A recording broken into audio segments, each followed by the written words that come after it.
മലയാളത്തിന്റെ ബ്രഹ്മാണ്ഡ വിസ്മയം എന്ന് വിശേഷിപ്പിക്കാവുന്ന സിനിമയാണ് എമ്പുരാൻ എന്ന് പറയുന്നത്. സിനിമ റിലീസ് ചെയ്തതിനു ശേഷം ഏകദേശം 4 ദിവസം കഴിയാറായി. ഈ 4 ദിവസം കഴിയാറാവുമ്പോൾ സിനിമ ഗംഭീര കളക്ഷനുമായി മുന്നോട്ട് പോവുകയാണ്. അതേപോലെ തന്നെ അതിന്റെ കൂടെ തന്നെ കോൺട്രവേഴ്സീസും നിറഞ്ഞാടുകയാണ്. ഇപ്പോഴിതാ ഏറ്റവും പുതിയ ന്യൂസ് എന്ന് പറയുന്നത്, ഇനി വരുന്ന ഷോ മുതൽ, അതായത് തിങ്കളാഴ്ച മുതലുള്ള ഷോയിൽ എമ്പുരാൻ വെറും എമ്പുരാനല്ല, കട്ട് എമ്പുരാനാണ് എന്നാണ് പറയുന്നത്.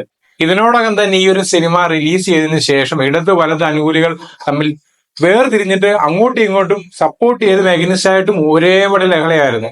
വലതുപക്ഷ പാർട്ടി അവഹേളിച്ചു എന്ന് പറഞ്ഞ രീതിയിലായിരുന്നു ഈ ഒരു സിനിമ വന്നത്. ഇതിനോടകം തന്നെ നമുക്കറിയാം, അതുകൊണ്ട് തന്നെ ആ ഒരു ഇമ്പാക്ട് വളരെ ഹൈ ആയിരുന്നു. എമ്പുരാൻ എന്ന് പറഞ്ഞ സിനിമയ്ക്ക് ശരിക്കും പറഞ്ഞ പാൻ ഇന്ത്യൻ ഇമ്പാക്ട് ഉണ്ടായത് ഈ ഒരു കോൺട്രവേഴ്സീസിന് ശേഷമാണ്. അതായത് ഇന്ത്യ മുട്ടും പല നാഷണൽ മീഡിയകളിലും എമ്പുരാൻ ചർച്ചാ വിഷയമായിരുന്നു. മലയാളത്തിൽ മാത്രമല്ല, ഏത് നാഷണൽ മീഡിയ എടുത്തു നോക്കി കഴിഞ്ഞാൽ അവിടുത്തെ ചർച്ചാ വിഷയം എമ്പുരാൻ തന്നെയായിരുന്നു. അതുകൊണ്ടായിരിക്കും ഒരു പക്ഷേ പെട്ടെന്ന് തന്നെ സെൻസർ ബോർഡ് ഇത് കട്ട് ചെയ്യാൻ വേണ്ടി തീരുമാനിച്ചത്. അതായത് ഈ ഒരു സിനിമ എമ്പുരാൻ എന്ന് പറഞ്ഞ സിനിമയുടെ പ്രസക്തമായ 17 ഭാഗങ്ങളൊക്കെ കട്ട് ചെയ്യുമെന്ന് പറയുന്നുണ്ട്. അതുപോലെ തന്നെ കഥാപാത്രങ്ങളുടെ പേര് മാറ്റും എന്ന് പറയുന്നുണ്ട്. അതിലുപരിയായിട്ട് ചില സംഭാഷണങ്ങൾ മ്യൂട്ട് ചെയ്യുമെന്ന് പറയുന്നുണ്ട്. ചുരുക്കം പറഞ്ഞു കഴിഞ്ഞാൽ ആദ്യത്തെ 4 ദിവസം, അതായത് ഇന്നുകൂടെ കണ്ടവർക്ക് പിന്നീട് തിങ്കളാഴ്ച മുതൽ കാണുന്നത് മറ്റൊരു എമ്പുരാനായിരിക്കും, കട്ട് എമ്പുരാനായിരിക്കും എന്നാണെന്നത്. ഇതിന്റെ പ്രധാന വിഷയം തന്നെ നമുക്കറിയാം, ഏറ്റവും കൂടുതൽ ഇമ്പാക്ട് ഉണ്ടാക്കി, അതായത് പല രീതിയിലുള്ള രണ്ട് മതവിഭാഗങ്ങളെ പല രീതിയിൽ കാണിച്ചു എന്നൊക്കെ പറഞ്ഞ വൻ വിഷയങ്ങളാണല്ലോ. സ്വാഭാവികമായിട്ടും മതം എന്ന് പറയുന്ന ഇന്ത്യയിലെ ഏറ്റവും ആളിക്കത്തുന്ന തീയാണ്. അതുകൊണ്ട് തന്നെ അതിനെ വെച്ച് നമുക്ക് സിനിമ ചെയ്യാൻ പറ്റത്തില്ല എന്ന് തന്നെ അറിയാം. പക്ഷെ അതുകൊണ്ട് തന്നെ ഈ അജണ്ടകളാണ് അങ്ങനെ ഇങ്ങനെയെന്ന് പറഞ്ഞെന്ന് പറഞ്ഞാലും സിനിമയെ സിനിമയായി കാണണം എന്ന് എന്ത് പറഞ്ഞെന്ന് പറഞ്ഞാലും, പക്ഷെ ഇങ്ങനെ ആളിക്കത്തുന്ന വിഷയമായതുകൊണ്ട് സ്വാഭാവികമായിട്ടും കത്രിക എടുത്തിരിക്കും. അപ്പം അതിലുപരിയായിട്ട് തന്നെ നമുക്കറിയാം, ഈ ഒരു സിനിമ ഇത്രയും ഒരു വിഷയത്തിന് ശേഷം തന്നെ നമ്മുടെ മോഹൻലാൽ തന്നെ കുറിപ്പ് ഇറക്കിയിട്ടുണ്ട്. ഞാൻ ആരെയും മനഃപൂർവ്വം വേദനിപ്പിക്കാനോ അല്ലെങ്കിൽ മറ്റൊരു മതവിഭാഗത്തിനെ തരം താഴ്ത്താനോ ഒന്നുമല്ല ചെയ്ത എന്ന് പറഞ്ഞു കഴിഞ്ഞാൽ അങ്ങനെ ഇതിനോടകം തന്നെ മോഹൻലാലും കുറിപ്പായിട്ടുണ്ട്. ആന്റണി പെരുമ്പാവൂർ, ഗോകുലം ഗോപാലൻ, പൃഥ്വിരാജ് സുകുമാരൻ എന്നൊക്കെ പറയുന്നുണ്ട്. എല്ലാവരും അതിന്റെ ആയിട്ടുള്ള രീതിയിൽ ചെയ്യുന്നുണ്ട്. വേറൊന്നും കൊണ്ടല്ല, ഹൈ പവർ തന്നെ, ഹൈ പ്രഷർ തന്നെ.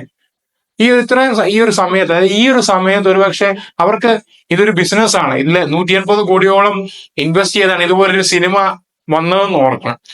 ഇതിനെ പല രീതിയിൽ ആൾക്കാർ കളിയാക്കുന്നുണ്ട്. അതായത് നട്ടിലില്ലാത്തതെന്ന് അങ്ങനെ ഇങ്ങനെയൊക്കെ പറയുന്നുണ്ട്. പക്ഷെ അതുകൊണ്ട് മറ്റൊരു കാര്യങ്ങൾ നോക്കണം, എമ്പുരാൻ എന്ന് പറഞ്ഞ സിനിമയിൽ ഇത്രയും മുതൽ മുടക്കിയ ഒരു സിനിമയാണെന്ന് നോക്കണം. ഇപ്പം ബോയ്ക്കോട്ട് ചെയ്താലും അതേ പ്രശ്നങ്ങൾ ഉണ്ടായി. ഈ ഒരു സിനിമ പ്രശ്നങ്ങളിലൂടെ മുന്നോട്ട് പോകാൻ ഭയങ്കര പ്രയാസമാണ്. അതുപോലെ ഇതിന് ശേഷമുള്ള OTT ഡീൽ വരെ ചെയ്യാനാണ്. അപ്പൊ ഇങ്ങനെ ഒരു വിഷയമുള്ള സിനിമയിലൊക്കെ ഹൈ പ്രൈസ് വരേണ്ടടുത്ത് ഈ ഒരു പ്രശ്നം കാരണം അത് ലോ പ്രൈസ് ആയി കഴിഞ്ഞാൽ സ്വാഭാവിക അതിന്റെ പ്രൊഡ്യൂസറിനെ ബാധിക്കും. അപ്പൊ ഇതെല്ലാം കണക്കുകൂട്ടിയായിരിക്കും ഒരുപക്ഷെ അവര് ഈ ക്ഷമ ചോദിച്ചതും അതുപോലെ തന്നെ കട്ട് ചെയ്യാൻ തയ്യാറായി എന്നുള്ളത്. ഇതിന്റെ പ്രിവ്യൂ മോഹൻലാൽ കണ്ടിട്ടില്ല എന്നാണ് കുറച്ച് ലേറ്റസ്റ്റ് റിപ്പോർട്ടുകൾ സൂചിക്കുന്നത്. അപ്പൊ എന്തിരുന്നാലും ഇതൊരു വിഷയമാണ്. ഇങ്ങനെയുള്ള വിഷയം വരുമ്പോൾ സ്വാഭാവികമായിട്ട് രണ്ട് സൈഡ് ആളുകൾ തിരിഞ്ഞ് രണ്ട് തരത്തിലുള്ള കാര്യങ്ങൾ വരും. പക്ഷെ ഒബ്വിയസ്ലി അവസാനം വന്ന് നോക്കുമ്പോൾ ഈ പ്രൊഡ്യൂസർക്ക് ലാഭം കിട്ടണമല്ലോ. അപ്പൊ ഇങ്ങനെ പ്രശ്നങ്ങൾ ഉണ്ടാക്കി കഴിഞ്ഞാൽ സിനിമ മുന്നോട്ട് പോകാൻ പറ്റും? ഒരിക്കലും പറ്റത്തില്ല. അപ്പൊ നമ്മളെ നാട്ടിലില്ലാത്തതാണ് അങ്ങനെ എങ്ങനെയാണെന്ന് പറഞ്ഞ ഒരു സൈഡിൽ നിന്ന് പറയുന്നവർക്ക് പറയാം. പക്ഷെ ഇതിനകത്ത് ഇത്ര തുക ഇൻവെസ്റ്റ് ചെയ്ത വ്യക്തി എന്നതിൽ പ്രൊഡ്യൂസർ ആയാലും അതിലെ അഭിനേതാക്കളായാലും അവർക്ക് അതിനായിട്ടുള്ള പ്രഷർ കാണും. അതുകൊണ്ട് തന്നെ ആയിരിക്കും ഒരുപക്ഷെ ഇങ്ങനെ ഒരു തീരുമാനം എടുത്തത് എന്നുള്ളത്. അപ്പൊ ഇതിനോട് മുമ്പും ഒരുപാട് സിനിമകൾക്ക് ഇങ്ങനെ പറ്റിയിട്ടുണ്ട്. നമ്മളിപ്പം തലൈവ എന്ന് പറഞ്ഞ സിനിമ വിജയനെ നോക്കുവാണെങ്കിൽ അത് റിലീസ് ചെയ്യാൻ പറ്റത്തില്ല. റിലീസ് ചെയ്യാൻ അതുപോലെ വിഷയം വരും എന്ന് പറഞ്ഞാൽ അന്ന് എനിക്കൊന്ന് ഭരിക്കുന്ന പാർട്ടി എന്ന് പറയുന്നത് AIADMK ആയിരുന്നു. അതുകൊണ്ട് തന്നെ വിജയ് ഒരു വീഡിയോ ഒക്കെ ഇറക്കിയിട്ടുണ്ട്. ആ ഒരു സിനിമ ഇതിൽ ആരെങ്കിലും വേദനിപ്പിച്ചെങ്കിലും ക്ഷമിക്കണം എന്നൊക്കെ പറഞ്ഞൊരു വലിയൊരു വീഡിയോ വരെ ഇറക്കിയിട്ടുണ്ട്. അതിനുശേഷമാണ് ഈ ഒരു തലൈവ എന്ന് പറഞ്ഞ സിനിമ തമിഴ്നാട്ടിൽ റിലീസ് ആക്കിയെന്ന് പറയുന്നത്. അപ്പൊ ഉറപ്പായിട്ട് ഈ ഒരു സമയത്താണെങ്കിൽ ഇതുപോലുള്ള വിഷയങ്ങൾ, തൊട്ടാൽ പൊള്ളുന്ന വിഷയങ്ങൾ കൈകാര്യം ചെയ്യുമ്പോൾ എല്ലാവരും ശ്രദ്ധിക്കുമെന്നുള്ളതും കൂടെ ഒരു ഹൈലൈറ്റ് ആണ് എന്തായാലും.